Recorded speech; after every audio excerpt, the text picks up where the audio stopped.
बिस्मिल्लाहिर्रहमानिर्रहीम, अस्सलाम वालेकुम। आई होप सब खैरियत से होंगे। तो आज हम बना रहे हैं स्ट्रॉबेरी का मिल्क शेक, जो कि बहुत मज़े का बनने वाला है। जो कि हम बाहर से पीते हैं तो बहुत मज़े का बनता है, लेकिन घर में पीते हैं तो वो ऐसा नहीं बन पाता। तो उसकी ये वजह है कि वो जो स्ट्रॉबेरी को स्टोर कर लेते हैं। तो ये जो स्ट्रॉबेरी है ये मैंने अच्छे से वॉश करके कट करके फ्रीज़ कर ली थी। देखिए माशाल्लाह से बिल्कुल बर्फ़ बन चुकी है। तो आपने जब आप बाहर पीते तो आपने गौर किया होगा कि वो बहुत उसमें जो गाढ़ापन होता है बहुत मज़े की होती है, लेकिन जब हम घर में बनाते हैं तो ऐसी नहीं बन पाती। तो इसकी वजह यही होती है कि हम जब घर में बनाते हैं तो उसमें हम बर्फ़ ऐड करते हैं और एक्स्ट्रा चीनी ऐड करते हैं, तो उससे वो जिसमें थिकनेस नहीं आती, इतनी गाढ़ी नहीं होती, इतनी मज़े की नहीं बनती। तो सिंपल आजकल स्ट्रॉबेरी का सीज़न है, आप इसको स्टोर कर सकते हैं जितने मर्ज़ी दिन के लिए स्टोर कर लें।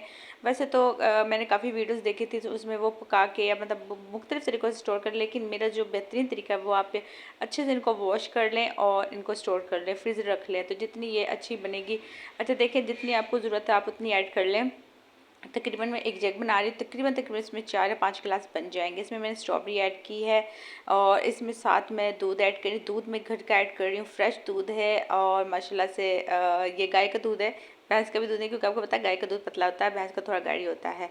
और जिस साथ यहाँ मैं चीनी ऐड करी तकरीबन 4 चम्मच के करीब। अगर आप ज़्यादा पीना पसंद करते चीनी ज़्यादा ऐड कर लें या कम ऐड करें, अपनी मर्ज़ी के हिसाब से आप कम ज़्यादा रख सकते हैं। सिंपली हमें मैंने यहाँ इसको ग्राइंड कर लिया। अच्छा इसमें कोई चीज़ मैंने बर्फ़ ऐड नहीं की, क्योंकि इसमें जो हमने स्ट्रॉबेरी स्टोर की थी उसमें इतनी अच्छी बर्फ़ जम चुकी है और उससे ही ये बनेगा, इतने मज़े का बनेगा।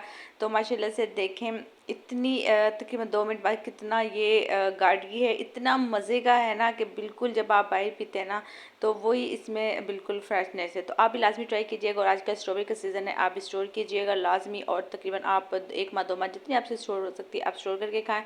और माशाल्लाह से इससे शेक बहुत अच्छा लगता है और फ्रूट में भी काफ़ी अच्छी लगती है। लेकिन अगर शेक के लिए आप इसको स्टोर करेंगे, क्योंकि जब इसमें बर्फ़ बन चुके हैं दोबारा रिपीट मुश्किल हो जाता है। तो लाजमी दुआ में याद करिएगा। मिलते हैं अगली वीडियो में। अल्लाह हाफिज़।